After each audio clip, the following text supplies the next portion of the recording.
क्या आप अभी भी इस बात को लेकर असमंजस में हैं कि यूपी पीसीएस 2023 से या आगे आने वाले किसी भी समय में ऑप्शनल पेपर हट जाएगा कि नहीं हटेगा? तो मैं आपको बता दूं कि बिल्कुल भी इन चीज़ों को लेकर आपको परेशान नहीं होना चाहिए, क्योंकि मैं देख रहा हूं कि बहुत दिन से, लगभग 1.5-2 हफ्ते से रोज़ एक मैसेज आता है, 2 से 3 मैसेज कि क्या सर लोक सेवा आयोग, ये इस पर क्या चर्चा चल रही है लोक सेवा आयोग में, क्या लोक सेवा आयोग कोई कॉन्फ्रेंस मीटिंग करने वाला है क्या 12 तारीख, 4 तारीख, 24 तारीख? तो मैं आपको एक बात सही बताऊं क्लियरली, ये बात सही है कि कहीं ना कहीं इस चीज़ पे आयोग ने गवर्नमेंट को अपना रिक्वेस्ट भेजा है कि भैया हटा दीजिए, ये सच था। लेकिन अब हटेगा कि नहीं हटेगा ये गवर्नमेंट का डिसीजन है। तो भैया हम लोग अपने आप से, आप में से लोग, बहुत सारे लोग परेशान हैं कि सर क्या करें। तो मैं आपको सिर्फ एक बात कहूँगा कि जब ऐसी कन्फ्यूज़न है तो ये बताइए, सिर्फ ऑप्शनल के 2 ही पेपर है ना? ऑप्शनल के तो सिर्फ 2 पेपर होते हैं, कौन कौन से? एक पेपर 1 और एक पेपर 2।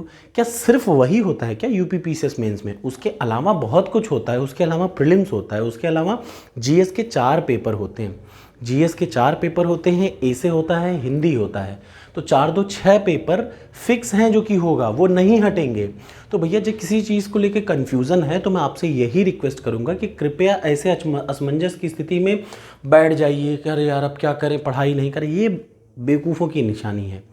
आपको क्या करना चाहिए, आप सिर्फ एक काम करिए कि जो ये ऑप्शनल का पेपर है, टू बी वेरी क्लियर मैं आपको बता दूं, जैसे ही आप प्रीलिम्स देते हैं, लगभग मई जून में प्रीलिम्स होता है, प्रीलिम्स के जिस दिन आप प्रीलिम्स दीजिए उस दिन अगर शाम को आपको ये पता हो, याद रखिएगा मेरी बात, प्रीलिम्स की शाम को अगर आपको ये पता हो कि मैं प्रीलिम्स क्लियर कर लूँगा, वो कैसे पता रहेगा? 95 क्वेश्चन आप सही करिए, जीएस में कन्फर्म है 95 क्वेश्चन सही कर लीजिए, आपका प्रीलिम्स होना तय है 200% यूपी पीसीएस का।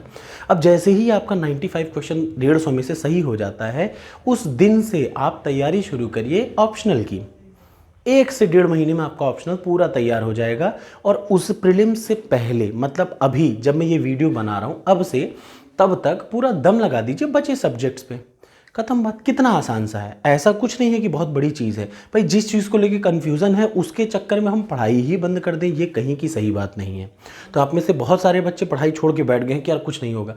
अरे हटे या मत हटे, दोनों में से कुछ भी हो सकता है। मैं ये नहीं कह रहा हूँ कि ये हो जाए, हट जाएगा तो बहुत अच्छी बात है, सब चाह रहे हैं, आयोग भी चाह रहा है हट जाए। लेकिन अगर नहीं ही हटता है तो उसके चक्कर में आप पढ़ाई थोड़ा छोड़ देंगे कि भैया सब कुछ हार के बैठ गए, नहीं अब जो होगा देखेंगे। अरे उसका वेट क्यों कर रहे हैं भाई, उसको स्किप करिए। उसके अलावा 4 जीएस के पेपर हैं, एक ऐसे है और एक हिंदी है, और उसके अलावा भी प्रीलिम्स है। भैया ताबड़तोड़ तैयारी करिए। 1 जनवरी से लेके 1 जनवरी से प्रीलिम्स तक का जब पेपर होगा तब तक आपको प्रीलिम्स की तैयारी करनी है। और 1 जनवरी से पहले पहले आप वो जो फिक्स नंबर है, हिंदी निबंध, हिंदी हो गया, निबंध हो गया, जीएस के 4 पेपर हो गए, एथिक्स हो गया, इन सब पे क्यों नहीं ध्यान लगाते? ऑप्शनल को रुक जाइए ना, थोड़ा सा आ जाने दीजिए, जो डिसीजन होगा देख लिया जाएगा। लेकिन उसके चक्कर में पढ़ाई ही छोड़ दीजिए तो ये बेवकूफ़ी है, ऐसा काम मत करिए। मेरा आप सभी से यही सलाह है, अगर आप मुझे फॉलो कर रहे हैं तो रोक दीजिए, ऑप्शनल छोड़ दीजिए, बाकी सब तैयारी करिए ना। लेट दी डिसीजन कम, जो डिसीजन आएगा वो सामने आएगा ही, ठीक है। और ये भी तय है कि जनवरी तक डिसीजन आता है तो ठीक है, जनवरी के बाद के डिसीजन को तुरंत इंप्लीमेंट भी नहीं किया जा सकता है ना, ये भी सहरियत है। तो आप थोड़ा सा वेट करिए, और वेट करने का मतलब पढ़ाई छोड़ना नहीं होता। आप ऑप्शनल को स्किप करिए, ऑप्शनल के अलावा जो सब्जेक्ट हैं उनकी तैयारी करिए। तो दिसंबर तक मेंस के लिए पढ़ते रहिए, हिंदी, ऐसे, जीएस के 4 पेपर, चौथा paper, first paper, second paper. और जब जनवरी आ जाए तो 1 जनवरी से प्रीलिम्स तक के डेट तक आपको क्या करना है, सिर्फ और सिर्फ प्रीलिम्स पढ़ना है, बस इतना करना है आपको। तो प्लीज़ पढ़ाई मत छोड़िए, मैं आपसे यही इतना कहना चाहता हूँ। Thank you so much. अपनी राय देने के लिए आप सभी स्वतंत्र हैं।